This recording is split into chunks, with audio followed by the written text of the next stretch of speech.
Hola, muy buenas tardes. Nos encontramos en un lugar donde para Daniel Pena Nuevo es su hogar, y para los que lo visitan, pues un lugar para el saber. Se puede decir que estamos en una de sus habitaciones, y también podemos decir, a esa tradicional frase que dice que el saber no ocupa lugar. Daniel, buenas tardes. Buenas tardes, encantado de saludar. Pues el saber sí ocupa bastante lugar, en este caso sí. ¿En tu habitación? En mi habitación, en una de mis habitaciones, porque tengo más de 15.000 libros y están divididos, ya no puedo ordenarlos como yo hubiese querido detenidamente, pero están ahí, los he manejado, los he utilizado, los he ojeado, los he anotado, porque muchos llevaban mis notas, y ahí está la sabiduría, toda la sabiduría está ahí, de historia, de filosofía, de flamenco, de poesía, de arte, de literatura, y mucho de poesía, de flamenco y de toros, en fin, todo el saber en general he ido acumulándolo a través de 50 años, y lo he recogido en este amable y en este placentero rincón de mi biblioteca. Nos encontramos en días de feria, es la feria de abril, ayer comenzó, despedimos la Semana Santa, estamos en una primavera lluviosa, y hoy hemos querido desplazarnos a el rincón de Daniel, su domicilio particular en la Gran Plaza, es parte de la Gran Plaza, sí, el centro del pueblo, porque quiere presentarnos una de sus nuevas obras, se llama Flamenco, una obra en este caso que presentará los próximos días. En este caso en Coria, Daniel, no la podremos ver, la presentación de la misma de momento. De momento vamos a hablar también con el ayuntamiento, con la delegada de Cultura, pero vamos, tenemos el proyecto el 28 en Cáceres y el día 6 en la Peña Cultural Juan Talega de Dos Hermanas. Pues esta es la portada, flamencos, documentos para su historia. Es una portada muy original. Las ahí manos aparece de la flamenca, el cante, la guitarra. Exactamente, es como una especie de juerga flamenca, de reunión flamenca, porque ahí aparece Fernando Quiñones, el gran novelista gaditano y gran flamencólogo, ahí aparece Juanito Villar, gaditano también cantando, y aparece Enrique de Melchor, uno de los mejores guitarristas que hemos tenido en la historia del flamenco. Daniel, ¿y por qué? ¿Por qué este libro?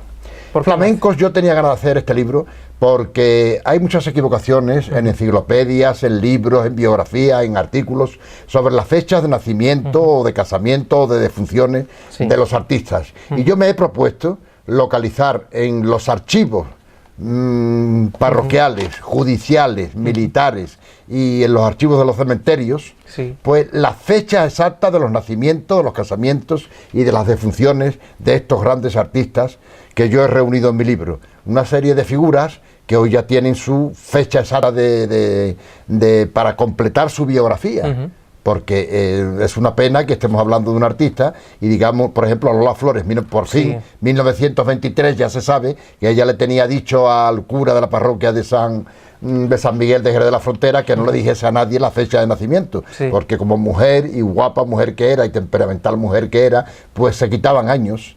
Ahí me decía don Manuel Quintana, el cronista oficial de Utrera, cuando yo hice el libro de esa gran cantadora, la Cerneta, Mercedes Fernández Vargas, la Cerneta gitana, dice, ten cuidado que los gitanos le quitan sobre todo años a sus mujeres.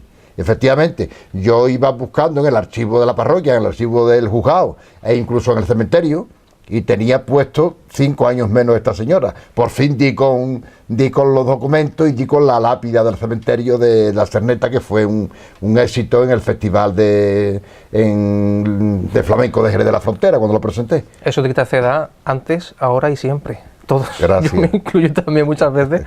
Uno se quita una edad. Se quita una edad, exactamente, ya cuando van superando.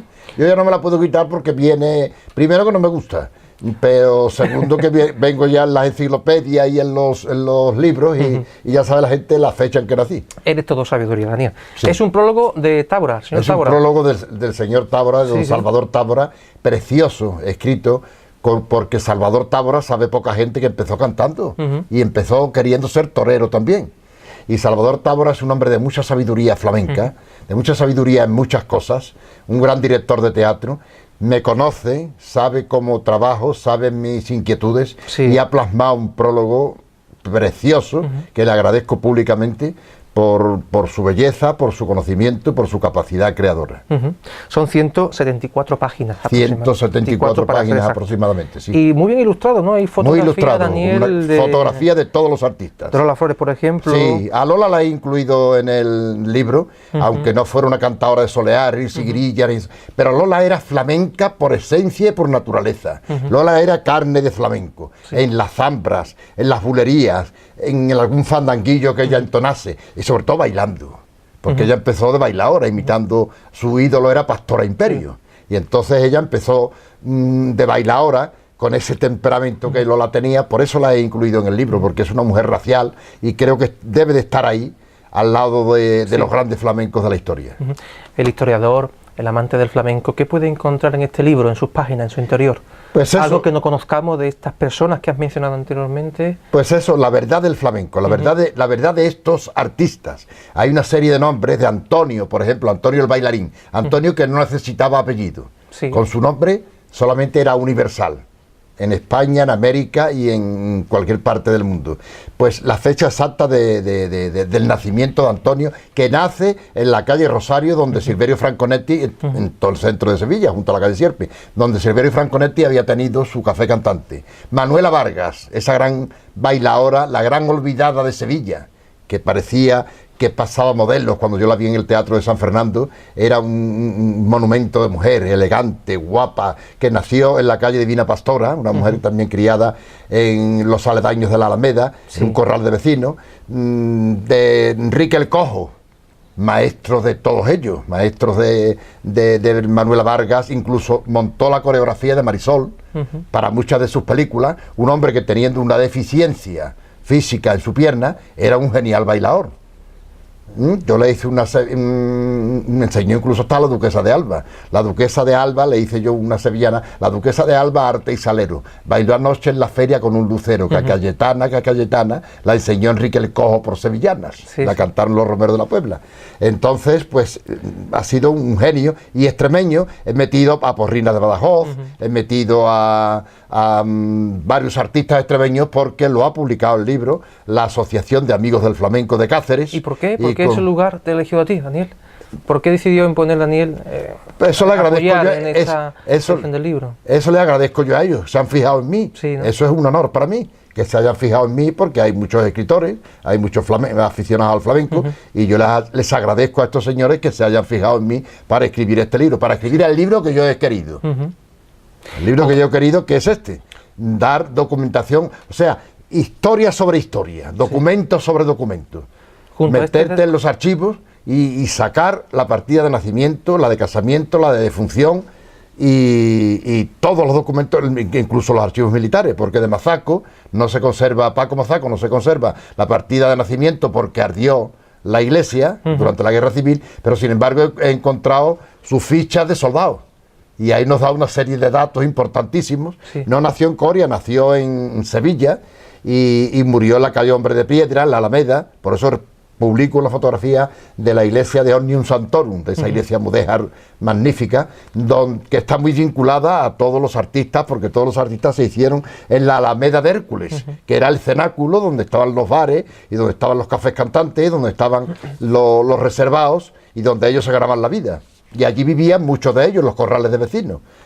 Y de todas las personas que aparecen en tu libro, Flamencos, documento para su historia, de todas las personas que narra su vida y su historia, ¿con cuál te fijas o cuál en este caso resaltarías más? ¿La figura como persona, como cantante, como vida también? Yo creo que es importante rescatar y resaltar al primero, ya en 1823, a Enrique Ortega el Gordo, porque de ahí va a salir una dinastía grandiosa, tanto por la parte de los Gallos, como por la parte de Pastora Imperio, de los Ortega. O sea, Enrique Ortega el Gordo, gaditano, encontró la partida del sagrario, en el sagrario de la Catedral de Cádiz, donde está bautizado, y murió en la calle de Santo Domingo, también en Cádiz, y esa es la casta, su hijo va a cantar en Sevilla con Silverio Franconetti, y hay una sigrilla famosa de Silverio: por puerta de tierra yo no quiero pasar, porque me acuerdo de mi amigo Enrique, me ha hecho a llorar. Una de las veces que Silverio Franconetti, el gran Silverio, de donde arranca prácticamente el flamenco auténtico en Andalucía, pues y como buen empresario tenía un café cantante en la calle Rosario, donde está el Teatro de San Fernando, en Sevilla, junto a la calle Sierpe, junto a la calle Tetuán, perdón, y donde nació precisamente Antonio el bailarín, y va a Cádiz a buscar artistas, como buen empresario que era, aparte de ser un genial cantador, y no encuentra a su amigo Enrique, y al pasar por las murallas de Cádiz le sale esa raíz del alma, la sangre del flamenco, y había muerto ya su amigo, y por puerta de tierra yo no quiero pasar, que se me ha muerto mi querido Enrique, me echó a llorar. Me has hablado antes de comenzar la grabación, bueno, Daniel me ha preparado, no un dossier, pero sí un documento previo, un guión previo de todo lo que recoge esta obra, esta es su nueva obra. El flamenco antiguamente, no soy muy entendido en el flamenco, Daniel, pero el flamenco estaba en la calle. Bueno, ya se han perdido también en algunos bares esos cuadros o esa nomenclatura que prohibido el cante. Sí, eso ya es una cosa que no vemos.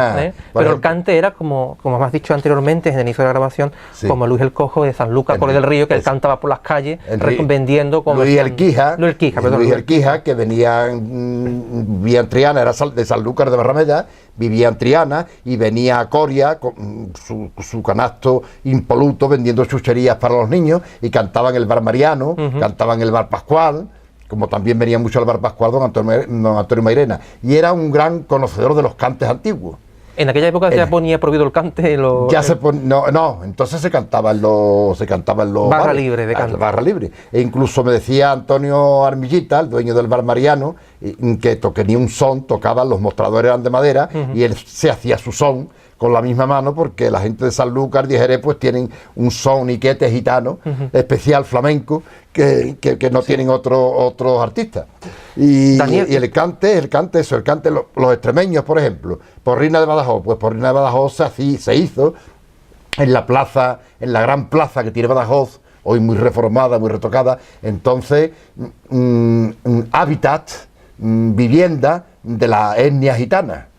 Y allí se hizo Enrique el Cojo, allí empezó a cantar. Enrique tuvo muchos trabajos hasta que ya llegó a Madrid y se hizo cantador, y se decía, Porrina de Badajoz se decía el marqués de Porrina, porque era un hombre impecable. Yo creo que Porrinas de Badajoz, que está enterrado en la Sacramental de San Isidro de Madrid, Porrina de Badajoz rompió moldes en el flamenco, porque salía con unas gafas oscuras, como si hubiese sido una especie de Beatle del flamenco, con sus gafas oscuras, con su chaqueta azul marino, su pantalón blanco, y salía ese hombre cantando esos fandangos, esos aleos, esos cantes de su tierra que él prácticamente había creado, había inventado, porque el cante de Extremadura es el cante mismo que se hace en Andalucía, porque había un trasiego con los trajinantes de los hombres que van vendiendo el ganado, los que van vendiendo el trigo, y ese paso de Andalucía hasta Extremadura se van llevando los arrieros y los hombres del campo,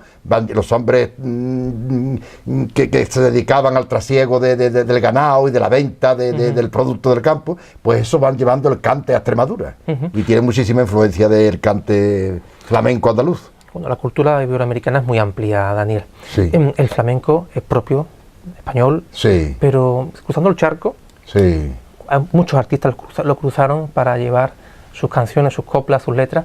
¿Cómo se ve actualmente, a día de hoy, cruzando el charco, el flamenco? En América. ¿Ha muerto en esos lugares el flamenco? No, en antes América, que han estado muy incluso ellos nos han legado también, por ejemplo, esos cantes de ida y vuelta que se llaman, las guajiras, las colombianas, eso nos han venido de Hispanoamérica.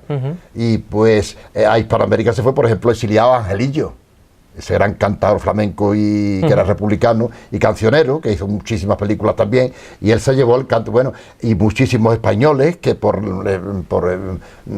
desgraciadamente por causa de la guerra civil, por motivos políticos, se fueron a México, a Venezuela, a Colombia, donde hay una gran afición y hay muchas peñas flamencas, sobre todo en las casas regionales de México.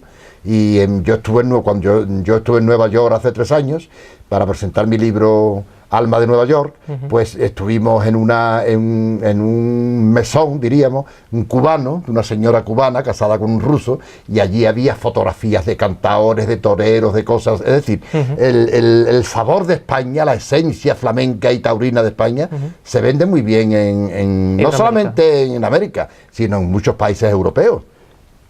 ¿La guerra influyó mucho en el flamenco? La guerra muchísimo en el flamenco, la guerra partió el flamenco. ¿Y después de la guerra? Sí, antes mucho. Y después de la guerra. Por ejemplo, Manuel Vallejo era republicano también, tiene unos fandangos profundos y que erizan los vellos, cantando a la República, cantando el himno.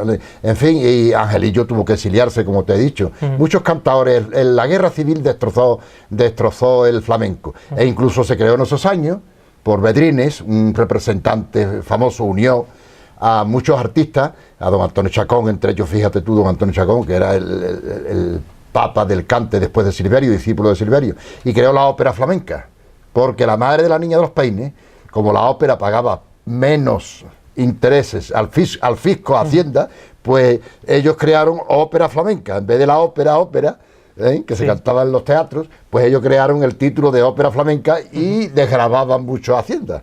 Y entonces en esas trupes de ópera flamenca se enrolaban artistas de la categoría, te he dicho, repito, don Antonio Chacón, la Niña de los Peines, su marido Pepe Pinto, Mazaco, la Malena, que era una gran bailadora también jerezana, que vivió en la Alameda, con su amiga la Macarrona, que también escribí yo la biografía, también jerezana, en fin, una serie de figuras, porque se ha criticado mucho la ópera flamenca, Valderrama ya en su muchacho, porque se ha criticado mucho la ópera flamenca. No, la ópera flamenca dio de comer a muchos artistas que estaban en malas situaciones económicas en aquellos tiempos difíciles de la guerra y de la posguerra.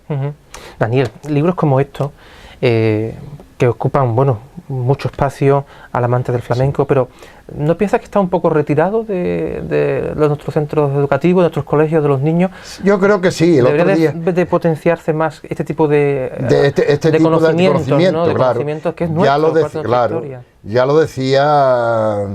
lo decía Félix Grande, ese gran poeta del flamenco, y que el arte hondo, el arte de flamenco debía de enseñarse en las escuelas, como una asignatura, si quiere usted, optativa. No existe. Nada, ¿no? Bueno, sí existe en la universidad, ya hay cátedras de flamenco, hay asignaturas. Yo conozco a una joven, Rocío... Sí, pero eso es profundizar en un estudio. Exactamente, ¿no? Que han hecho sus tesinas incluso sobre el flamenco.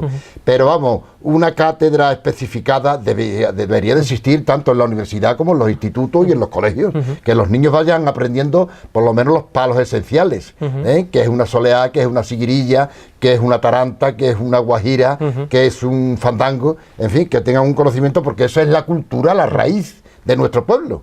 Y si no mantenemos eso vivo, pues creo que estamos perdiendo parte de nuestra historia y de nuestra identidad. Esa es la identidad del pueblo andaluz, su flamenco. Libros como estos, Daniel, perdurarán por siempre en el conocimiento del flamenco.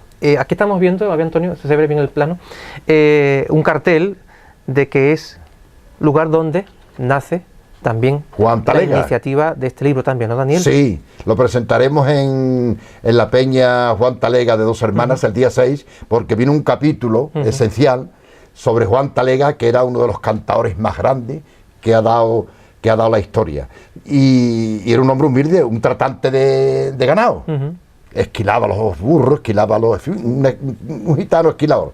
Pero cantaba para él y para su familia, como el cante flamenco se ha hecho casi siempre, en familia. Es un cante familiar que ha nacido en el seno de la familia. Hasta que don Antonio Mairena, que iba mucho, era un hombre muy inteligente, don Antonio Mairena, iba a los pueblos, venía a Coria, iba a Morón, a Dos Hermanas. Él iba buscando a Utrera, a los lugares donde había buenos cantadores flamencos, y se empapó mucho de Juan Talega.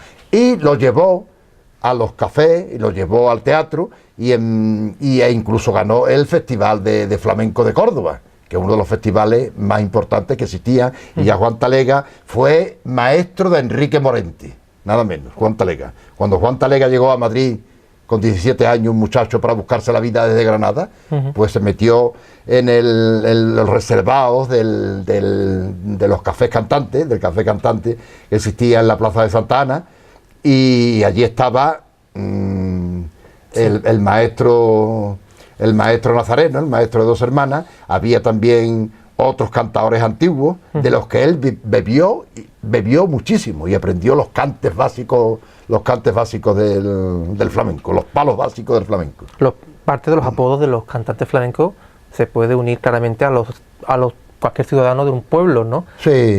Porque se unida, ¿por qué? Por bueno, ejemplo, el chocolate, porque era muy moreno, gitano, de Jerez de la Frontera. El chocolate, Antonio Núñez el Chocolate, que por cierto actuó en Coria en la Semana Flamenca en el Cerro. Yo tenía una buena amistad con él, ha muerto ya.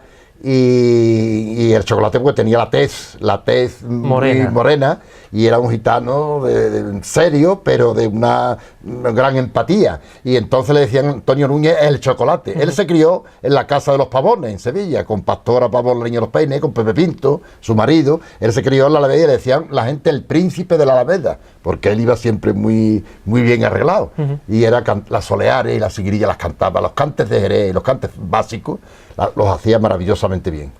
Aquí recorremos guitarristas, cantantes. Sí, guitarristas. Enrique de Melchor. Enrique de Melchor, esa casta, esa dinastía de Marchena, la guitarra de Marchena. Enrique de Melchor ha sido un cantador extraordinario que recorrió España y América, y que se fue joven, un hombre con 50 y tantos años. Y otro guitarrista también, el Niño Ricardo, que está enterrado en el cementerio de San Fernando de Sevilla. También he encontrado la fosa, he encontrado dónde está enterrado, he encontrado documentación nueva sobre el Niño Ricardo. Ese acompañó mucho tiempo a Lola Flores, acompañó a los grandes del flamenco, acompañó a don Antonio Chacón, intervino en muchas películas también.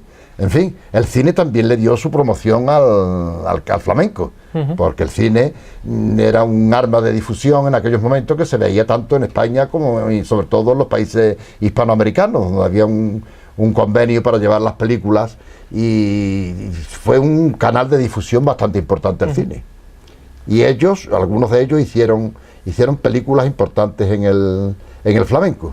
Para un historiador como tú, Daniel, ¿en qué momento y cómo se desarrolla esta obra del flamenco, documentos para su historia? ¿En qué momento te sientas y decides plasmar eso que tienes en la mente, eso que quieres historiar, en este caso, y plasmarlo a través de un libro? Porque ¿esta obra qué tiempo ha llevado, por ejemplo? Me ha llevado un año y medio largo, porque también hemos pasado mucho con la imprenta, con las correcciones de imprenta. Y pues plasmar el libro, crear el libro ese. Yo tenía siempre, como ya he escrito varios libros sobre flamenco, es decir, Berio Franconetti. Sí, lo te iba a preguntar anteriormente. Exactamente. Pues yo tenía, como te he dicho antes, tenía yo las ganas, tenía yo el deseo de que se pusiesen, porque yo soy un hombre muy escrupuloso para la fecha, como investigador que soy, como historiador que soy, y quería poner las fechas exactas de muchos artistas que yo miraba en diccionarios, en libros, en artículos de prensa, y venían equivocadas. Digo, es una pena, porque le quitas o le pones año y después no cuadra con la fecha de los espectáculos que hacían o con las películas que hacían, por ejemplo. Entonces yo me propuse utilizar los archivos parroquiales, judiciales, del cementerio, e incluso los militares, como te he dicho en el caso de Mazaco y en el caso del hermano de Pastora Pavón, Pastora Imperio, Víctor Rojas, otro gran guitarrista, que he sacado también su ficha de soldado, y en las fichas de soldados son muy completas, porque te dice incluso hasta la estatura que tiene. Ahí se sabe la estatura que tenía Mazaco, un hombre de 1,56 m, tampoco era muy alto, y son unas fichas muy completas. Y por eso he utilizado todo ese material para completar la biografía del personaje, del artista, tanto mujer como en hombre. Si habían nacido en corrales de vecinos, si los padrones, cuánta edad tenía, cuántos hermanos eran, porque son interesantísimos. Los padrones municipales son una fuente de información extraordinaria. La época de hoy en día, Daniel, las redes sociales, todo lo que se mueve, si esta actualidad de hoy en día la lleváramos a esta época, estos artistas serían las personas que serían las más comentadas, las estrellas, ¿no? Las estrellas de aquel momento. Cristiano Ronaldo, pues fíjate tú, el Niño de Almadén, totalmente olvidado hoy. Era un hombre que triunfó en Francia y murió en un accidente de tráfico, que venía de dar una conferencia en la Sorbona de París. una conferencia sobre flamenco y él la ilustraba. Venía un joven francés conduciendo, un discípulo suyo, un francés que tocaba la guitarra, y murieron a la altura de casi en la frontera, entrando en la frontera. El Niño de Almadén. ¿Quién se acuerda hoy del Niño de Almadén? Pues poca gente, y es una pena porque fue un cantador también extraordinario y está completamente olvidado, como te he dicho antes de Manuela Vargas. Manuela Vargas fue y intervino incluso en varias películas, discípula de Enrique el Cojo. Pues fue una mujer extraordinaria en el baile, más conocida en América que en España, porque aparte del flamenco, pues una mujer que llevaba unos espectáculos, una coreografía, un ballet flamenco extraordinario, que eso le daba una plasticidad y le daba un colorido y le daba un conocimiento del pueblo andaluz, un poco idealizado también muchas veces, pero representando las raíces de nuestro pueblo. Mi amigo Faustino Rejo, de Coria, que muy bien, le quiere mucho. Ahora que ha acabado la Semana Santa, por ejemplo, saetas, ¿no? Saetas, ¿no? Estos cantantes, Daniel, ¿tenían sus propios compositores? Sí, ya habían... ¿O ellos mismos se ponían a escribir las obras, interpretarlas, cantarlas en los escenarios? Normalmente eran coplas de transmisión oral. Muchas de las que había recogido ya Demófilo, don Antonio Machado Álvarez, el padre de Manuel y Antonio Machado. Muchas son de, por ejemplo, ahora estoy haciendo un libro sobre Manuel Machado, escribiendo un libro sobre la figura de Manuel Machado para reivindicarlo, y que fue un gran flamencólogo también. Tiene un libro, Cante Hondo, que cuando apareció, el primer día que apareció, vendió 5.000 ejemplares de Cante Hondo. Pues hay muchas letras que las han cantado Antonio Mairena, Enrique Morente, o las han cantado muchas cosas, como las cosas de Lorca, y no se han registrado en la Sociedad General de Autores. Nadie sabe, ahora se está organizando, y muchas son de Manuel Machado, muchas letras son de Manuel Machado. Por eso te digo, ellos tenían... son obras eran sin muchas derechos, anónimas, ¿no? Anónimas. Exactamente, eran obras que no tenían derecho alguno, pero... Habían algunos autores ya, por ejemplo, también escribía muchas letras Pepe Pinto, el marido de Pastora Pavón, la niña de los peines, escribía muchas letras. Saeta las hacía magníficamente bien nuestro, vamos a decir, paisano, aunque nació en Sevilla, pero estaba vinculado a Coria por su familia. Mazaco, pues cantaba las saetas magníficamente bien en el puente de Triana, en el bar Faro, donde se cogía el vapor que iba para Sanlúcar, y le cantaba al Cachorro, a la Estrella, a la Esperanza de Triana, y me decían a mí, Enrique Orozco, el viejo cantador de Triana, dice, desde la esquina del puente, desde el Altozano, llegaba la voz de Mazaco hasta la calle Reyes Católicos. Fíjate tú la potencia de voz que tenía Mazaco cantando saetas, que las hacía maravillosamente bien. Gracias a Dios, esos discos de pizarra se han rescatado, y se hizo en el 92, se hizo un CD con los cantes básicos y esenciales de Mazaco, y vienen 2 saetas magníficas. Qué importante la saeta en la saeta es importantísima, es un cante difícil, muy difícil, y la expresión facial también, sí, exactamente. Va unido a la expresividad. Me decía mi... Luego emocionarte depende de la saeta. Sí, me decía mi Manuel Mairena, el hermano de Antonio Mairena, que para cantar saeta no había que ponerse tan feo, porque algunos cantadores se ponen, que claro, eso no, y el cantador o la cantadora que canta saeta tanto en un balcón como a pie de calle, pues si tiene esa voz exacta para la saeta, pues no tiene por qué forzarse, ni tiene, es un módulo que te va saliendo y tiene la expresividad propia del cantador. Yo recuerdo cuando era monaguillo, tengo 32 años ahora mismo, te estoy hablando que con 11 años 10 yo ya era monaguillo de la Hermandad de la Soledad. Sí. Yo recordaba a la Hermandad de la Soledad con saetas asiduas en varias calles. Pero es que se va perdiendo también. Se va perdiendo eso. Yo este año, junto con mi compañero Antonio, yo creo que saeta he escuchado en el Cerro, a la ermita de la Veracruz, y creo recordar que solamente la del Cerro, yo creo que sí también. Pero que no... Es una pena que se van perdiendo, y en Sevilla se alquilaban los balcones y se alquilaban a los cantadores. Vamos a decir los señoritos, porque eran los que pagaban entonces el flamenco. Había una pugna casi incluso en la calle de la Sierpe para escuchar a Mazaco, a Vallejo. Había quien se ponía en un tramo de la calle Sierpe o al principio en la campana, esperando el momento de que el cantador interpretase la saeta al Cristo del señor que lo había contratado. Y había sus copas y sus cosas, y estaba allí el saetero. Y hay una escuela de saeta en Sevilla, pero es una pena lo que tú dices, que no se está valorando ese cante, y no debe de perderse, porque es un cante muy racial, es un cante muy unido a nuestra tradición, y es un cante que tiene su momento. Es un cante corto, que tiene 7 días, los 7 días de Semana Santa, pero no debe de perderse. Y más Coria, donde vio nacer a Pastora Soler. Hombre, Pastora Soler, que canta, siempre le ha cantado la saeta a la Esperanza, la canta muy bien. Siempre en la calle Parra le cantaba la saeta a la Macarena en su regreso a la Basílica. Bien, Daniel, bueno, cerramos con este libro con un mito, Paco de Lucía. Paco de Lucía. ¿Por qué se cierra con Paco de Lucía? Sí, yo he querido ¿Por qué primero... elegiste Paco de Lucía cerrar esta obra? En el momento en que me impactó mucho su muerte, porque era un hombre que había...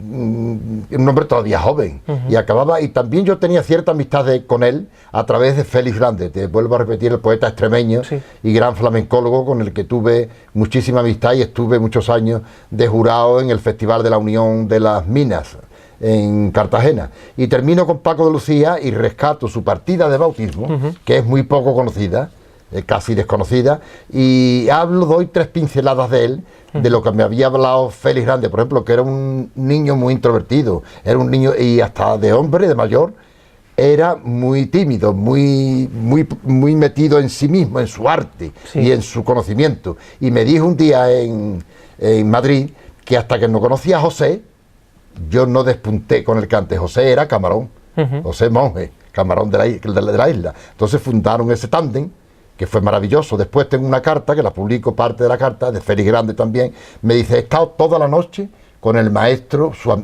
me refiero a su admiración por la canción andaluza, lo que se llama hoy copla. He estado toda la noche, hasta las 6 de la mañana, con el maestro Paco de Lucía. Y hemos estado escuchando a Marifé de Triana, que es un mito de la canción andaluza. Hacerle un homenaje en Sevilla, porque van a llegar los japoneses y se lo van a dar antes que ustedes. Es decir, y él le hizo su último disco, fue homenaje a la canción andaluza, lo que yo siempre he defendido. Yo creo que la copla es la copla flamenca. Yo siempre he dicho y digo y repito que es canción andaluza, como he dicho estos días en la prensa también. Y hace un homenaje él en su último disco, que me lo regaló, me lo mandaron de Madrid el maestro Quiroga, y le hace un homenaje sobre todo a Concha Piquer y a Marifé de Triana. Hace unos arreglos. Ahí se ve la orquestación que él tenía con su guitarra. O sea, no solamente le había hecho homenaje al maestro Rodrigo con el concierto de Aranjuez, sino que había recreado La Chiquita Piconera, Los Ojos Verdes, la otra de Marifé de Triana también, en fin, una serie de canciones andaluzas de Quintero, León y Quiroga, que fue su testamento literario.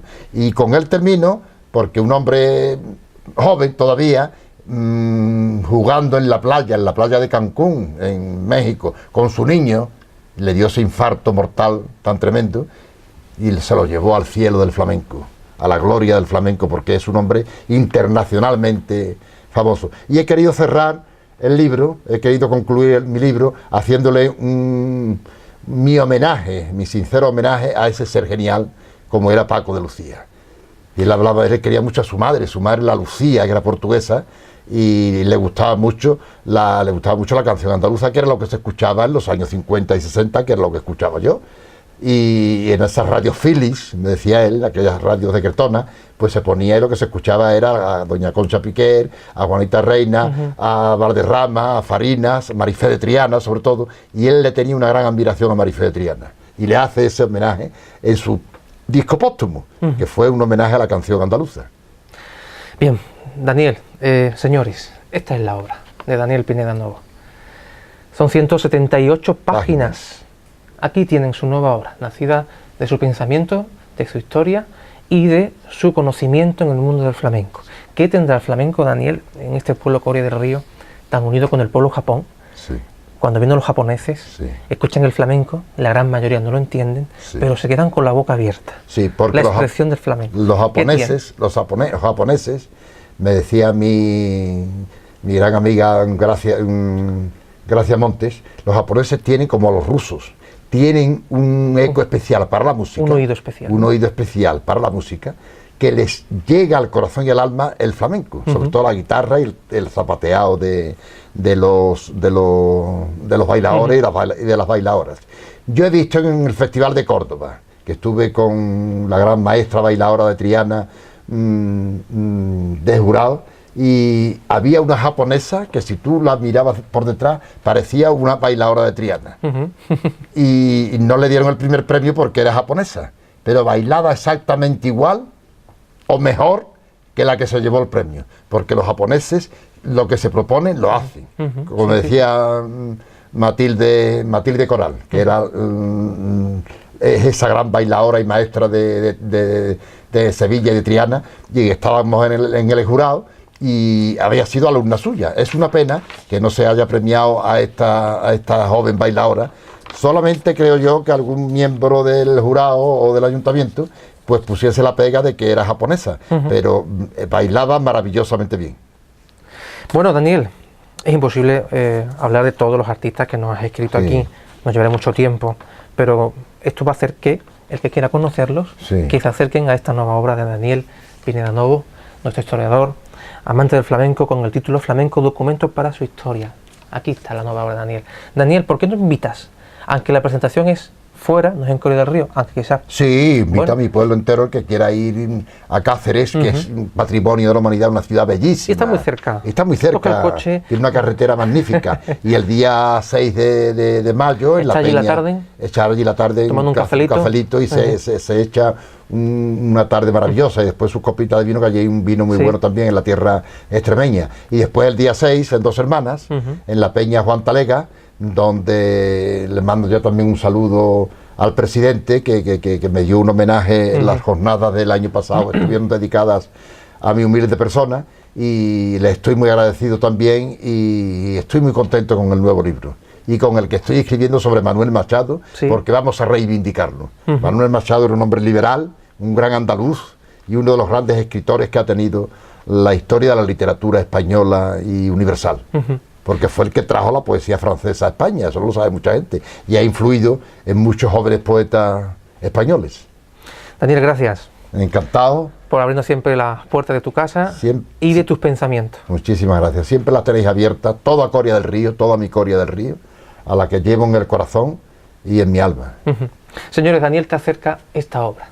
Quiere que la tengas en tus manos y que conozcas más el flamenco. Y si no lo conoces, es el momento. Esta y muchas obras de Daniel están posibles hoy en día a que la puedas conocer. Desde Canal Innova hemos querido también aportar esta parte, el que conozca esta su nueva obra. Ahora despedimos a Daniel, nos vamos a perder entre los libros, no sé cuánta es la cantidad de libros que hay en este cuarto, pero hay mucha sabiduría, mucha cultura, mucho saber, y Daniel, nuevamente te vuelvo a saludar. Muchísimas gracias, que sigas trabajando en estas obras próximas que van a venir, y nosotros esperemos que la podamos presentar y hablar de ellas. Para mí es un placer. Muchas gracias, Daniel. Y a vosotros, pues nada, nos despedimos. Hasta otra ocasión, esperemos contar con todos ustedes. Muy buenas tardes.